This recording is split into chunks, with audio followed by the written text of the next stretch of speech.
मागच्या वेळेला ज्या वेळेला 2016-17 मध्ये निवडणूक लागली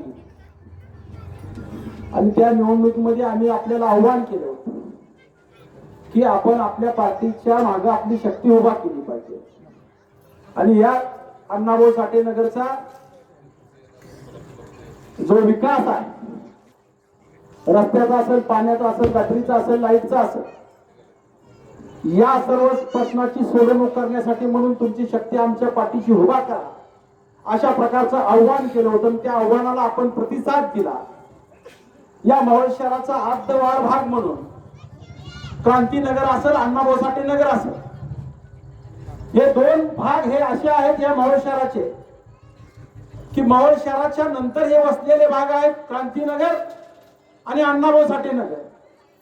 आणि आपल्याच या ठिकाणी भागात राहणारा, आपल्याच भागात या ठिकाणी वाढलेला, आपल्याच भागात या ठिकाणी खेळायला जाणारा, रोज आपल्या संपर्कात असलेला रमेश बारसकर नगराध्यक्ष झाला आणि खऱ्या अर्थानं इथल्या कॉन्क्रीट रस्त्याचा प्रश्न मिटवला गेला, इथल्या लाईटचा प्रश्न मिटवला गेला, अनेक ठिकाणच्या ड्रेनेज लाईनचा प्रश्न मिटवला गेला. आणि आज तुम्ही जाऊन बघा, दीपक गायकवाड यांच्या ताब्यामध्ये मागील 30 वर्षामध्ये जिल्हा परिषदचे उपाध्यक्ष ते होते. सीमाताई 5 वर्षे सरपंच होत्या, पंचायत समितीच्या सदस्य होत्या, 15 वर्षे दीपक गायकवाड जिल्हा परिषदचा सदस्य होता. त्यांच्या ताब्यामध्ये असणारा क्रांतीनगर आणि तुम्ही मला फक्त 2.5 वर्षे संधी दिली आणि अण्णाभाऊ साठे नगर याची तुलना जर केली, आज अण्णाभाऊ साठे नगर या सगळ्या बाबतीत पुढे असलेला आपल्याला पाहायला मिळेल. म्हणून तुमच्या शक्तीमुळे खऱ्या अर्थाने हे परिवर्तन झालेलं आहे.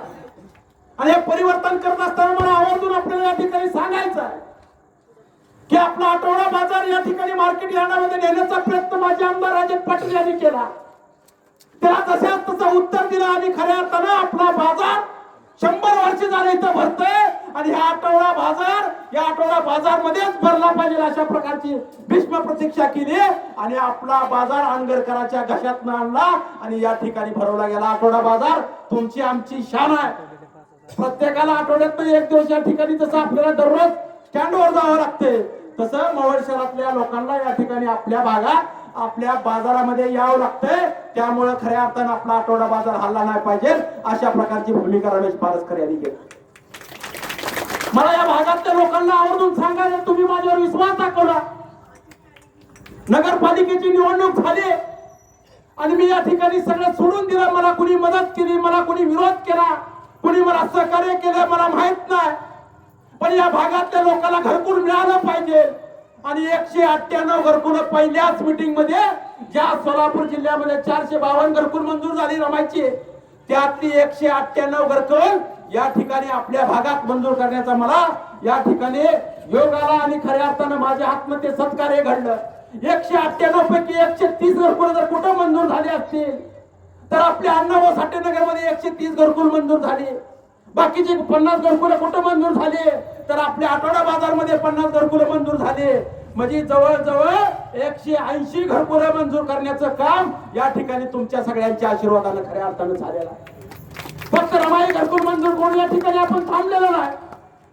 प्रधानमंत्री आवास योजनेच्या माध्यमातून या मावळ शहरामध्ये 1400 घरकुल मंजूर केले. आणि हे कशामुळे झालं तर मागच्या वेळेला तुम्ही तुमची शक्ती माझ्या तापाटीची उभा केली म्हणून या मावळ शहरामध्ये खऱ्या अर्थानं परिवर्तन झालं आणि 2000 घरकुल मंजूर झाली या शहरामध्ये. प्रत्येकाला राहायला घर मिळालं कारण त्याचा पाठपुरावा केला गेला आणि या मावळ शहरामध्ये 2000 घरकुल मंजूर करण्याचा आपल्या सगळ्यांच्या आशीर्वादामुळे खऱ्या अर्थानं तो योग आहे. पाणी पुरवठ्याच्या बाबतीत देखील आपल्या आठवडा बाजारमध्ये या ठिकाणी टाकी बांधली गेली. 5 लाख लिटरची टाकी बांधली. अनेक जणांनी आपण त्याला विरोध केला होता. टाक्या वर असताना तुम्हाला टाकी कशासाठी खाली बांधायची आहे? मी त्यांना सांगितलं 1 टाकी बांधून थांबणार नाही रमेश बारसकर, तर या मावळ मध्ये 5 टाक्या झाल्या पाहिजे तर मावळ शहरातल्या माता भगिनीची कमरेवरची घागर खाली उतरल आणि या मावळ शहरातल्या माता भगिनीला काम करण्यासाठी वेळ मिळेल आणि जेव्हा पाहिजे तेव्हा पाणी मिळालं पाहिजे अशा प्रकारची भूमिका घेतली. पण उमेश दादा 8 तास फक्त लाईट चालू आहे. यशवंत माने 5 वर्ष आमदार असताना आम्ही त्यांना सांगितलं आम्हाला रेल्वेची परमिशन काढून द्या. 24 तास लाईट झाल्यानंतर जे 4 दिवसाला पाणी येतंय ते दररोज देखील पाणी येऊ शकतंय असं सांगितलेलं असताना देखील मावळ शहराची जाणून बुजून अडवणूक केली पाहिजे. अशा प्रकारची भूमिका त्यांनी घेतली आणि फक्त 8 तास लाईटीवर खऱ्या अर्थाने हे पाणी चालू आहे. तुम्हाला मी या ठिकाणी शब्द देतो, नागनाथाची शपथ खाऊन सांगतो, येणाऱ्या काळामध्ये तुम्ही फक्त तुमच्या मताचा आशीर्वाद माझ्या पाठीशी उभा करा. इथल्या तिन्ही उमेदवाराला तुम्ही खऱ्या अर्थाने शक्ती द्या. तुम्हाला दररोज पाणी दिल्याशिवाय रमेश बारसकर स्वस्त बसणार नाही, अशा प्रकारचा शब्द या ठिकाणी देतो. 8 तास पाणी असताना तुम्हाला 3 दिवसाला 4 दिवसाला पाणी येते. जर 24 तास जर लाईट असली तर तुम्हाला 100% या ठिकाणी येणाऱ्या 3 महिन्यामध्ये तुमच्या नळाला 1 दिवसात किंवा दररोज पाणी देण्याचा प्रयत्न आम्ही या ठिकाणी करू. या भागातले तुमच्या सोबत 2 उमेदवार नाहीत, आपल्या प्रभाग क्रमांक 4 मधले 3 उमेदवार आहेत. तुम्ही म्हणसाल कशी काय 3 उमेदवार आहेत? आपल्या शबनम भाभी या ठिकाणी उमेदवार आहेत, आनंद जाधव या ठिकाणी उमेदवार आहे, पण आपल्या नगर अध्यक्षाच्या कुमारी सिद्धी वस्त्रे देखील आपल्या प्रभाग क्रमांक 4 मध्येच राहतात. त्यांचं मतदान देखील आपल्या प्रभाग क्रमांक 4 मध्ये आहे. म्हणून मला तुम्हाला आवर्जून सांगायचं आहे, या प्रभाग क्रमांक 4 मध्ये नगराध्यक्ष देखील आपलाच, 2 नगरसेवक देखील आपलेच आणि स्वीकृत नगरसेवक देखील या प्रभाग क्रमांक मधला आपला मिलिंद लासूळ असेल, सोमनाथ माळे असेल किंवा अनेक सहकारी असतील, यांना स्वीकृत करण्याची देखील आम्ही या ठिकाणी शब्द दिलेला आहे आणि त्या शब्दाला आम्ही जागणार आहे अशा प्रकारे या ठिकाणी सांगतो. म्हणजे 4 जर नगरसेवक या प्रभागातील झाले तर या मोहोळ शहरातला मॉडेल असा प्रभाग अण्णाभाऊ साठे नगरचा 4 नंबर प्रभाग झाला पाहिजे. अशा प्रकारचं काम करून हे दाखवतील. फक्त तुमची शक्ती, तुमची ताकद या ठिकाणी मताच्या रूपानं धनुष्यबाणाच्या पाठीशी उभा करा, अशा प्रकारची अपेक्षा तुमच्याकडून या ठिकाणी करतो. जाता जाता एवढंच सांगतो, महिलांच्या हाताला रोजगार मिळाला पाहिजे म्हणून 56 लाख रुपयाची इमारत या ठिकाणी मंजूर असताना 4 वर्ष झालं. जागा नव्हती म्हणून या ठिकाणी इमारत झाली नव्हती, पण रमेश बारसकरांनी आपल्या स्वतःची 2 गुंठ जागा महिला प्रशिक्षण केंद्राला दिली आणि महिला प्रशिक्षण केंद्र आपल्या क्रांती भवनच्या पाठीशी उभा राहिलेला. आता येणाऱ्या काळामध्ये निवडणूक संपल्यानंतर महिलांना प्रशिक्षण दिलं जाईल. त्या प्रशिक्षणाच्या माध्यमातून तुम्हाला वेगवेगळ्या उद्योगाचं प्रशिक्षण दिलं जाईल. फक्त प्रशिक्षण देऊन थांबणार नाही, तर तुम्हाला स्टायफंड म्हणून त्या ठिकाणी तुमचा रोजगार बुडाला म्हणून तुम्हाला स्टायफंड दिला जाईल. स्टायफंड देऊन फक्त थांबणार नाही, तुम्ही ज्या प्रशिक्षण घेतलंय त्या प्रशिक्षणाचा उद्योग चालू करण्यासाठी तुम्हाला लोन, बँकेचं कर्ज उपलब्ध करून देणार आहे.